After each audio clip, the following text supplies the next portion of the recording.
Star Trek The Next Generation, Starfleet Academy number 2, Line of Fire, Chapter 5. The first thing the cadets noticed upon beaming down to the surface of Dantar was that the place seemed absolutely deserted. Even though they knew they were beaming to the outskirts of town, it hadn't quite prepared them for the sense of utter desolation. It was an eerie feeling. This was quickly obscured, however, by the second thing to hit the cadets, the heat, which seemed to roll off the ground. The transporter effect had barely finished when some of them, most notably Tanya and Mark, staggered slightly. It was an abrupt change, shifting from the comfortable environment of a starship to the grueling surface of Dantar 4. The cadets and Trump carried supply sacks on their backs. Such was necessary since the starship, along with the Klingon vessel, had left orbit. For the ships to stay on station until the mission was completed was not possible, because they were not sure how long matters were going to take. Might be a week, might be 2. In any event, colony world supplies were always at a premium. And the last thing the group wanted to be was any sort of burden on the colonists.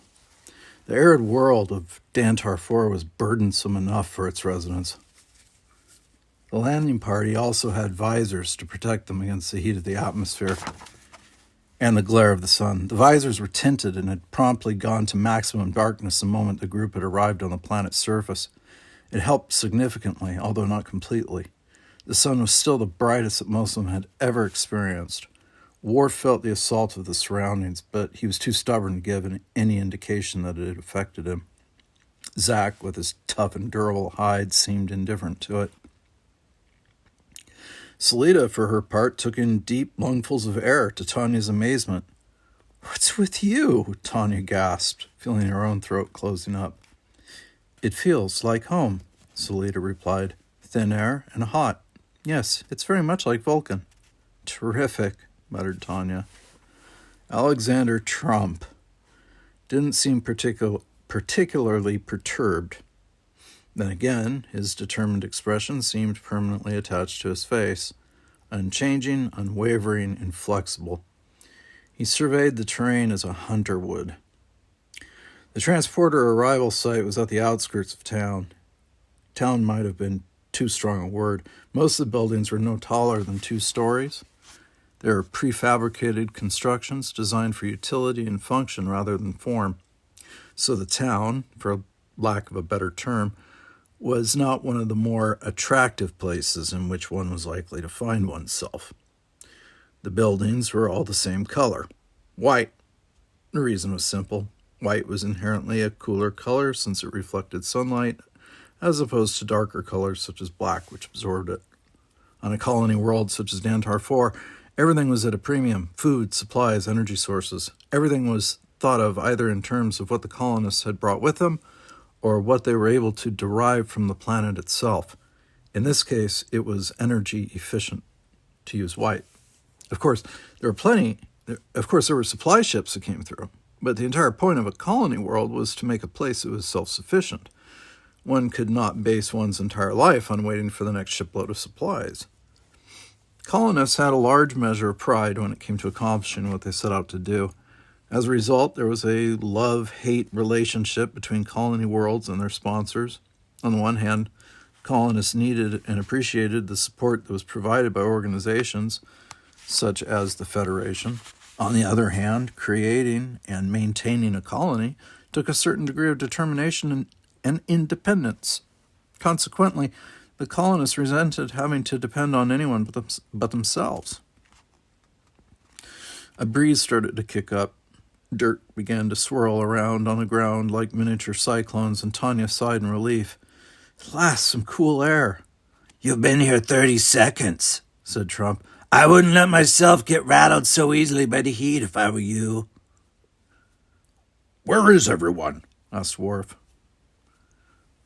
"I'm not sure. Maybe it's too hot to be out. Maybe they're planning to jump out and you'll surprise." At that moment, the door to one of the buildings at the far end of the compound slid open. A man stood in the doorway waving to them and shouting, but he was too far away for them to make out what he was saying. At least, Most of them couldn't make out what he was saying. Selita, for her part, with her formidable Vulcan ears, heard him clearly. "A storm," she said. "He's saying something about a storm coming up."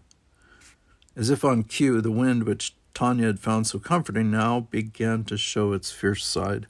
It kicked up furiously, sending pebbles and rocks skidding across the hard ground. Sand started to blow around, and if it weren't for the visors they were wearing, they'd all been blinded within moments. "Come on!" shouted Trump. None of them needed further urging, and they bolted across the compound toward the building. Worf dropped toward the back of the group, automatically bringing up the rear to make sure that everyone got to safety.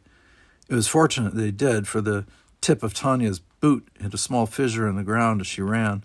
She emitted a little shriek and pitched forward. Worf grabbed her from behind, catching her before she struck the ground. She staggered, nodding that she was all right. Selita slowed, and between the two of them, they helped Tanya limp the rest of the way. They approached a shelter, and through the swirling sand, Worf was able to see Trump standing in the doorway, gesturing for them to hurry. Moments later, everyone was within the confines of the simple but functional shelter. "You all right, Tobias?" asked Trump. Just hurt my ankle. I'll be fine." But she winced as she lowered herself into a chair. Thanks, Selita. Worf. Worf grunted acknowledgement. To him, thanks were unnecessary. Taking care of one's teammates was, quite simply, something that was expected. He literally could do no less. He stood up and lifted his goggles, which made it a bit easier to see. The room was fairly cramped, crowded with electronics equipment that didn't look to be state-of-the-art. Much of it appeared held together with spit and baling wire. There were 2 desks in opposite corners of the room. One was somewhat disorganized, covered with various reference materials and displaying a general air of barely controlled chaos. The other desk was spotless. A door led off into another room, but it was closed. Trump and the cadets were the only ones in the main room at present. Through the door, they could hear voices, and Worf felt a flash of recognition. Some of the words being spoken were unmistakably Klingonese. They were alternating with English. Clearly, a conversation was being held on several levels. There were Klingons talking with one another in their natural tongue, while Terrans were discoursing with one another as well. And then, every so often, everyone would be speaking English, obviously for the purpose of joint communication. Klingons generally found it easier to converse in English than to wait for Terrans to use a handheld universal translator. "What are they saying, Worf?" asked Selita. "The Klingons, I mean." Worf drew himself up, looking surprised. "You wish for me to eavesdrop?"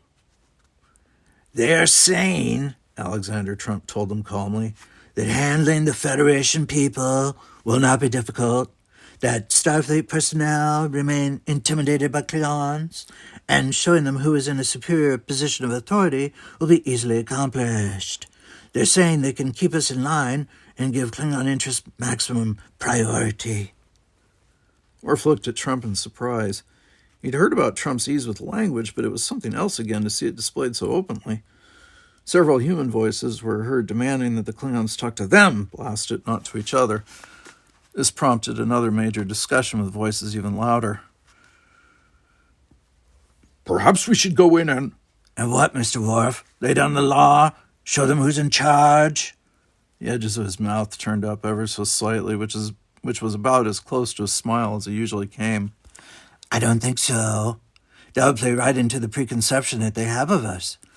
No, Mr. Worf, we wait. We wait for them to come to us, and then we are conciliatory and patient and thoughtful. Our job here is to guide, not to push. Understood?" "Yes, sir," said Worf, who was not 100% sure. Pushing was a simpler solution, one that he strongly supported. Tanya cleared her throat. "Excuse me, but my ankle is killing me. Is there any chance that someone..." Mark McHenry walked over to her, pulling his pack off and rummaging around in it. Tanya eyed him suspiciously. "Do you know what you're doing?" she asked. "Of course," he replied calmly. After a few moments, he pulled out a small cylindrical object and activated it. It made a soft humming noise, and he passed it over her ankle. She looked genuinely surprised. "That feels a lot better," she acknowledged. "Thanks, Mac. What is that thing? How's it work?" "I have no idea," he replied cheerfully. You said you knew what you were doing. I did know what I was doing. I was going through my backpack, but as for what this little thing is, and he shrugged, your guess is as good as mine. She rolled her eyes. Mac, you're hopeless. I hope so. The door opened, and a haggard but determined man with curly black hair came out, extending his hand to Trump. Hello there. Paul Dini, Federation Administrator and Writer. I apologize for the weather. You made the weather? Great. Do you use machinery, or do you just, wave a large stick? Asked Mac. Dini gave Mark McHenry an odd look, and Trump very quickly stepped in. He introduced everyone in the Dream Team and then continued, We didn't mean to eavesdrop, but it sounded from out here as if you were having a few problems. Dini sighed loudly. I wouldn't say that. To be specific, I don't think the words a few begin to cover it. Where's your co-administrator? Card is still in the next room, talking to the Klingon envoys. These other Klingons just showed up minutes before you people did. His voice altered into one of deep concern. Were you expecting this? Did you know the Klingons were going to send their own people? Not until we reached the system, replied Trump. Yes, well, I suppose it was a bit late then. He sighed once more. It hasn't been easy. In this kind of situation, the slightest look, the mischosen word, can lead to all manner of anger and mistrust. This is supposed to be a cooperative venture, not an uncooperative one. Don't concern yourself, Mr. Dini, said Trump. My crack backup team is on the job. So why don't you bring out the other Klingons, and we can try to get things sorted out. Dini took a moment to study Worf, and then he chucked a thumb at him while looking at Trump. He's on our side? Worf was about to bite off an indignant answer, but Trump replied instead, I suspect, Mr. Dini, that is the problem here. There are no sides here. It should not be you versus them. There should just be us. Yeah, said Dini, not looking particularly convinced. He turned and walked into the next room, and moments later the Klingons were filing out. In the lead was Card. He was not wearing the traditional Klingon uniform, but even his civilian clothes had a severe and military cast to them. And he was followed by 3 young Klingons, 2 male and 1 female. Worf was vaguely startled, as if a switch had gone off in his head. He had only the most remote memories of young females who had been his playmates, if such a word could be applied to the activities of juvenile Klingons, when he was growing up on Khitomer. And since that time, he'd had no interaction with any other Klingons at all, much less females. He found himself staring at the female. She appeared to be about his age. Her hair was long and thick, and her eyes seemed to be blazing within her fire. Oh my, she was scowling. And then Worf realized that in particular she was scowling at him. Worf drew himself up, breaking eye contact with her as he looked over toward Trump. He felt that it was very necessary that he take his cues from the experienced professor. And besides, for some reason, he suddenly felt uncomfortable about the way the female Klingon was looking at him. Alexander Trump, said Dini formally, this is Card, the leader of the Klingon colonists. Card stepped forward and extended a hand. Trump looked at it in surprise for a moment before shaking it firmly. You shake hands, sir, said Trump.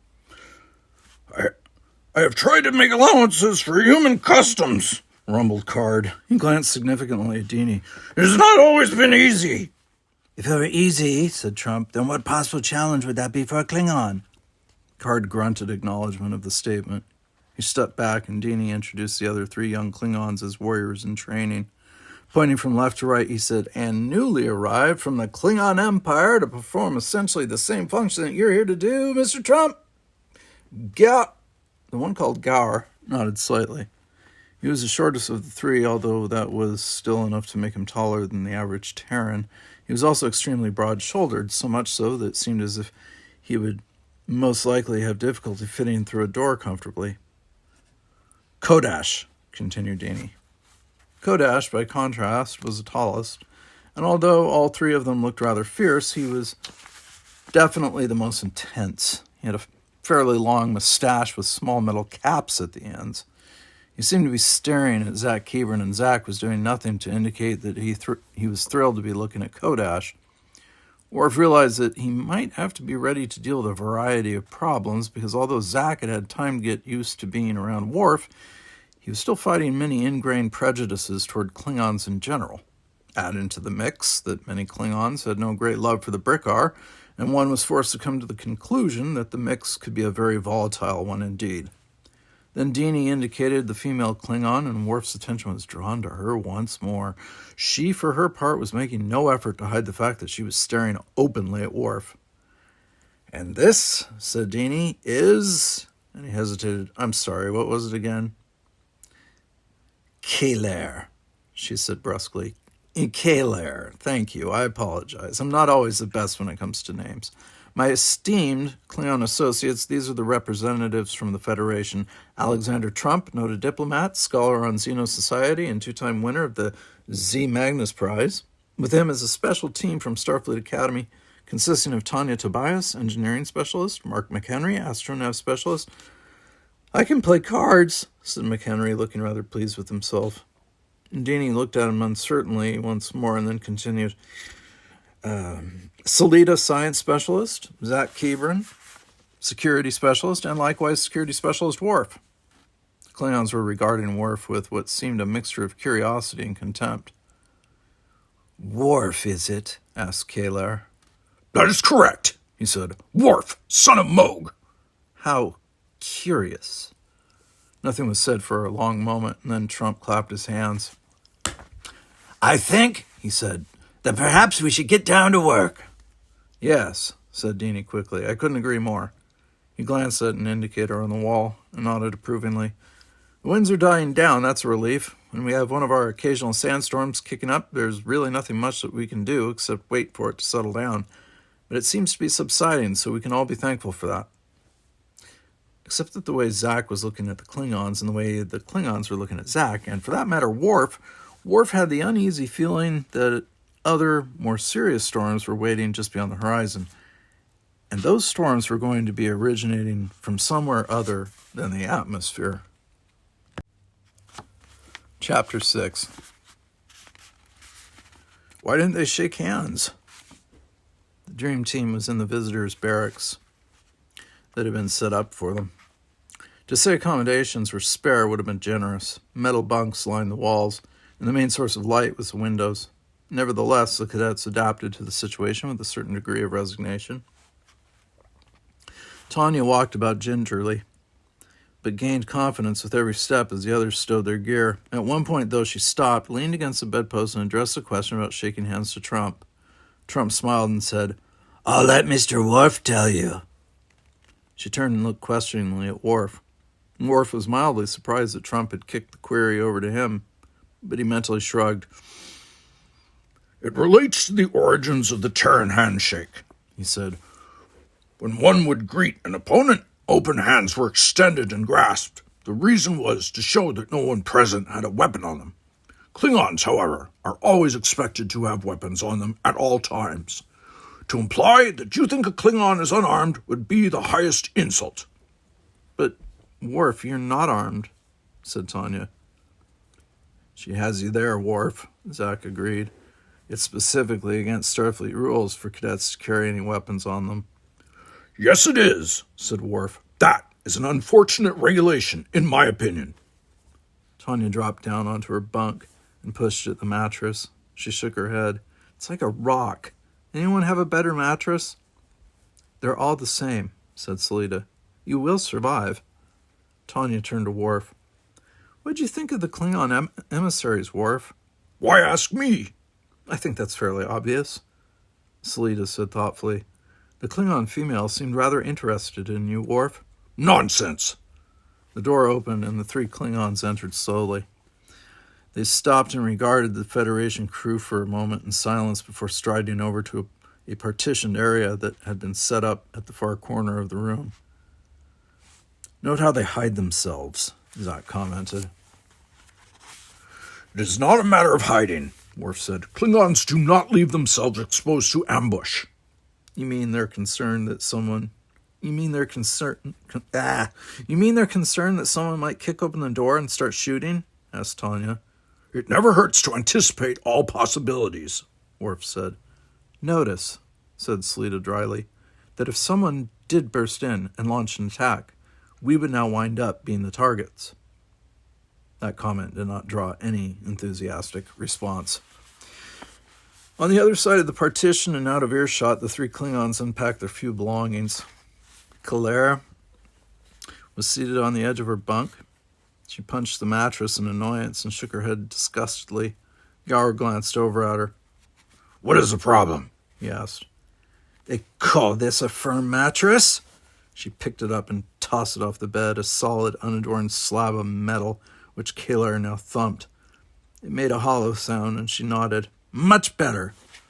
Kodash turned to face his compatriots. I do not know which I have a more difficult time believing from the Federation crew, the Brickar or the Klingon. Keep your voice down, Kalar said. Why? Because I said so, she said firmly. He glowered at her for a moment, and then in a lowered voice he said, Those obnoxious Brickar, the most insufferable race in the galaxy aside from the Creel. And as if that is not enough, that...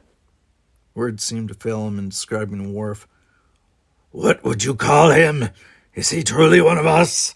A Klingon? Could there be some sort of mistake?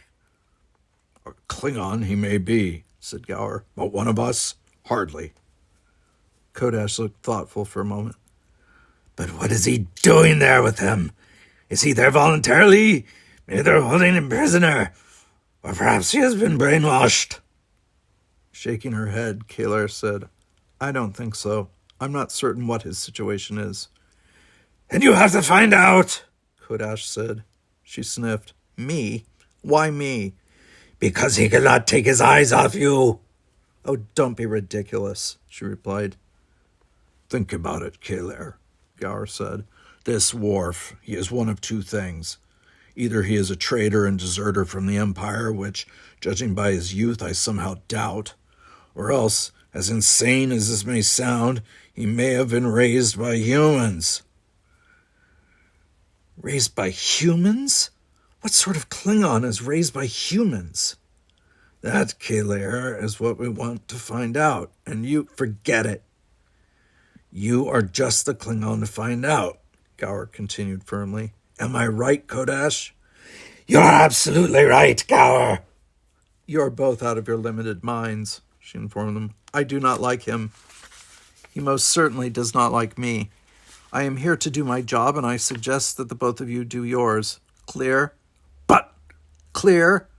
Clear, said Gower. Kodash nodded assent. Kalar flopped back on the hard surface, her fingers interlacing behind her head.